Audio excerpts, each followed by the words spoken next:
در دهه گلابود ناحیه وسع این گرمخانه در قطعه زمینی نزد حولگی ساخته شده است. سال پنجم می شود که صالح دولت و با فرزندانش هر یک وجب زمین گرمخانه را عاقلانه و ثمرناک استفاده می نمایند.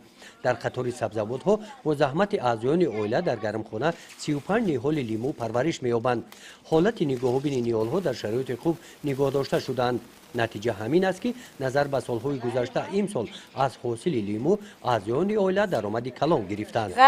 لیمون اینا آبچکاریش میکنیم، اینا زلن میکنیم میفروشیم، پیاز، گشنیج، اوکرو، با اینا یکم با بهار کشتش میکنیم، اوگانی میشنونیم با پس اوگانی که گرفتیم چند حاصل میگیریم. یعنی تهوی گرم خونمون اینا مهنت میکنیم، اینا حاصل میگیریم، میخریم، کتلکه میکنیم، همه چیزی زیروت هم میکنیم، همین استفاده میبریم. با مقصد استفاده ثمرناک زمین جهت تبلیغ همه‌جانبه محتوای پیام پیشوای ملت و مجلس عالی جمهوری تاجیکستان، گروه‌های ترغیباتی از حساب کمیته اجرایی حزب خلقی دموکراتیک تاجیکستان در ناحیه واسع با جلب متخصصان ساحه کشاورزی از گرمخانه‌های دهه گلاباد دهات به نام عبدی‌عوض دیدن نموده در این سمت به ساکنان مصلحت‌های مفید دادند.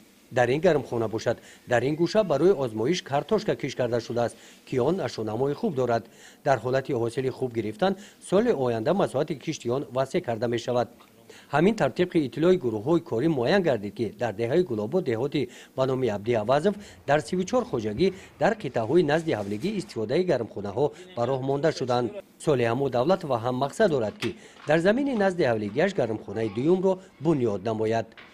گزارش خوجا نظریف خدای نظر ظهوروف از ناحیه واسع برای برنامه اطلاعاتی نوید.